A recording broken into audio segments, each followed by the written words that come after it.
Welcome to our van. You're in the van with us. Yep. Tell you what, give me a second. I'm going to spin it around and I'll show you what our view looks like. And you can be as jealous as you want.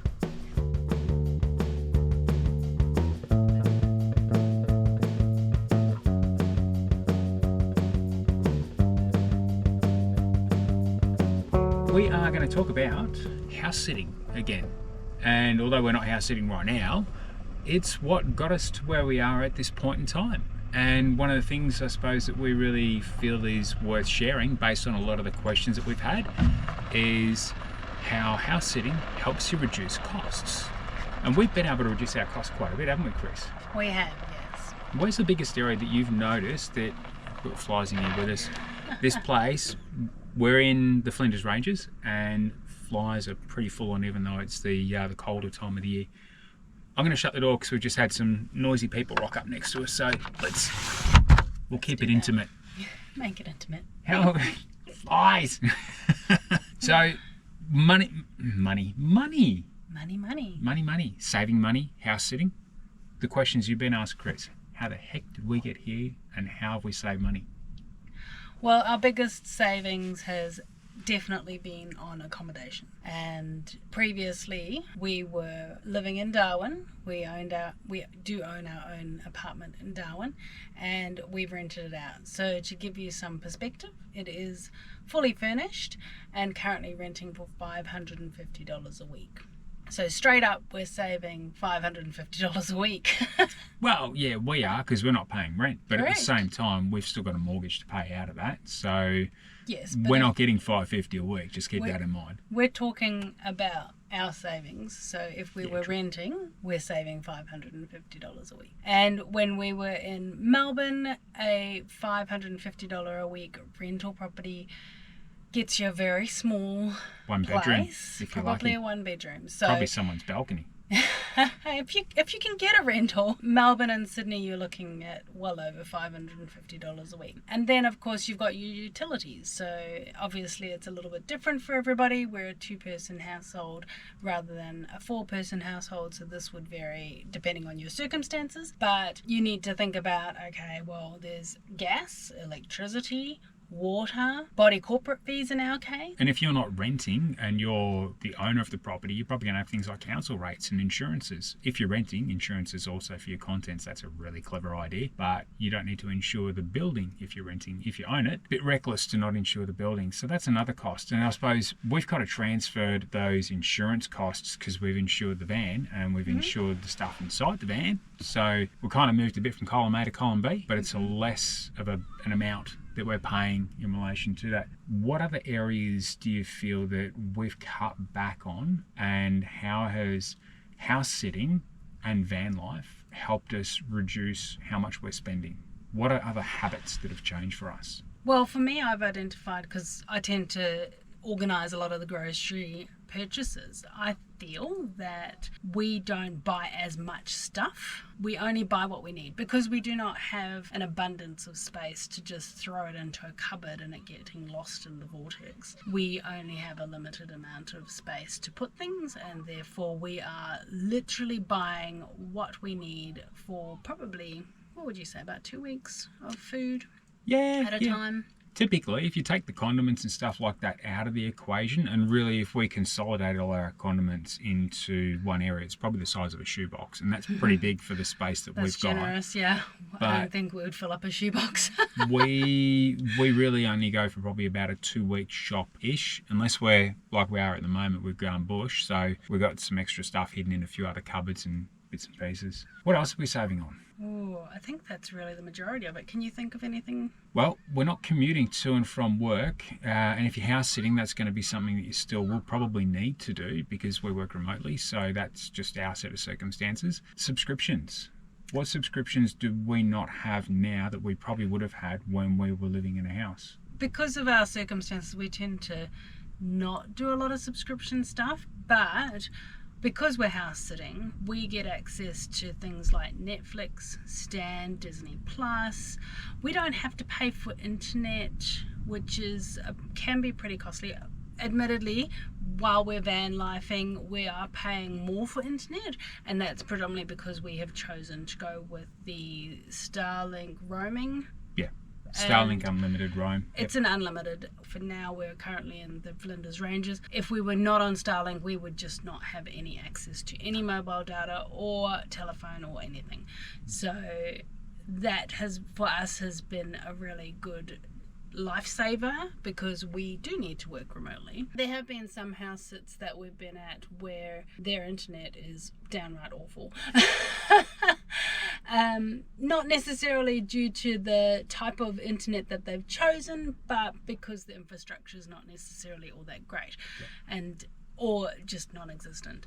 So that's something to really be very mindful of when you're choosing a house sit. If you're going to be house sitting in a remote location and you need to work, you may need to look at either a service provider that will definitely cover that area, or invest in something like Starlink Mini, which we've found to be invaluable. So the other thing, which I've just realized is a massive savings, is we don't have to pay for the maintenance of the property.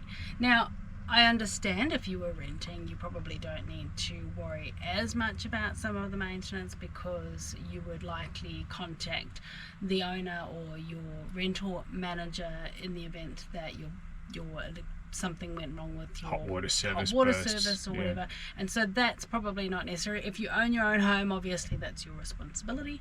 But when we were renting, we would have to mow the lawns. It's all those cleaning products and petrol for the lawnmower and bits and pieces like that. So we're saving a lot on time too.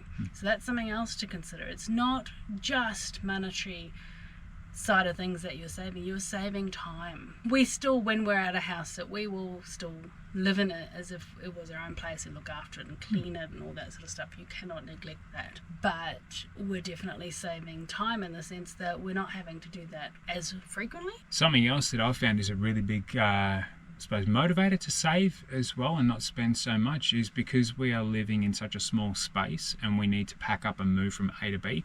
I'm not buying as many of the impulse things, clothes, tech gadgets, little bits and pieces, stuff that previously I would have probably been drawn to because I had somewhere to stick it. There was always a junk room, and we just don't have that sort of space. And if you're house sitting, even if you're not doing it from a van life point of view, packing all your stuff up and then moving from A to B, it really teaches you to evaluate the purchases and decide whether or not it's going to actually be functional, multi-purpose, add value in different areas, because just the moving of those things from one place to the next and the hassle of that, if it's a nice little gadget that you use for one particular thing, if you've bought a kitchen utensil that does one thing, and it's like those potato chip makers where you just sort of put the peeled spud in, pull the lever and chips come out. Yeah, they're great, but what else can you use it for, and how much space does it take up? When if you've got a knife and a chopping board, you can do multiple things with it. You're not limited to just making potato chips. So it's that sort of stuff, I suppose, that for me really is the big value add, and I'm not deploying the economic energy from my work via dollars into buying those things that are going to weigh me down and just cost money. It's a valid point, and I think when we started to embrace a minimalist lifestyle, we really had to evaluate, why do we have so many clothes? I know there's this huge amount of storage space called a wardrobe where we put all our clothes, but we've managed to dial it right back. I mean, I recently did a little challenge, which was, I think it was called 33, and the idea is that for each season you should attempt to minimize the amount of clothing that you have and accessories down to 33 items. That doesn't include underwear.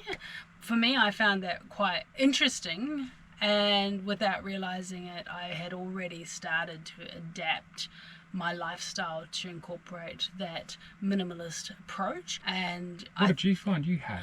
Your number was at or below 33 from memory? Yeah, I think it was about maybe 33, 35, 30, I can't remember exactly. It was some time ago now. But You're absolutely right. It really, really makes you question how much stuff you have. And you even mentioned to me most recently that you're frustrated because you've only got a limited amount of drawer space and you're struggling to get in and out of it. Too many clothes. It's a very interesting way to live. Matt gets a little bit frustrated with me because he has one pair of shoes and he thinks they're fantastic. I've got about 6 pairs of shoes and he gets frustrated because I swap and change all the time.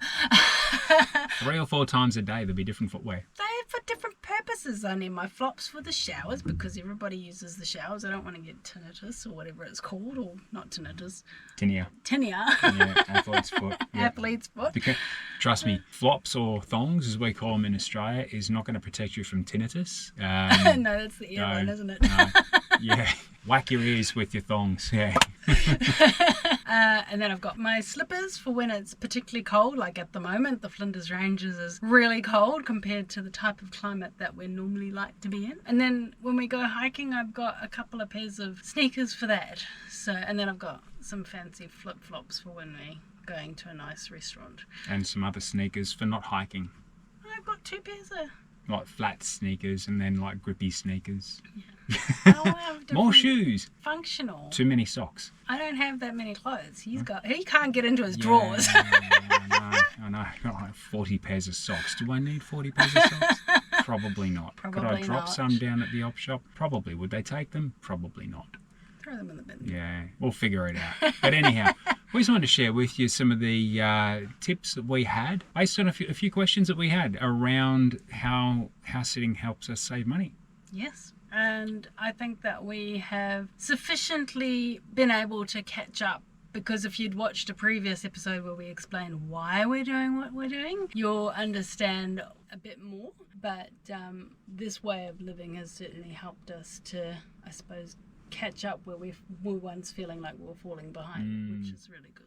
Find out more about that episode up there. That's almost an origin story, so hopefully it gives you who are new to the channel a bit of context. So like, subscribe, smash the bell button, do all those things. It really helps us out. In fact, it's one really easy, free way for you to be able to support us so that we can keep doing this. It gives us a good bit of feedback in relation to whether you like this content or not. Should we keep creating this sort of content? Should we do something else? Let us know. We really are keen to make sure that what we're doing adds value. Now, we do try to vary our content quite a bit. You'll see a little bit about us speaking about house sitting, and there's also a little bit about us doing van life. Lots of driving videos coming up. We've also done the van reno, which is a whole series in itself. But if there's something specific that you want to learn from us, let us know. We'd love to share with you. Yeah, let us know if the location we're at now, Flinders Ranges, and where we're heading up through next is towards Darwin. Where do you want us to go and take a look at? Where would you like to see? We're living our life with no anchor.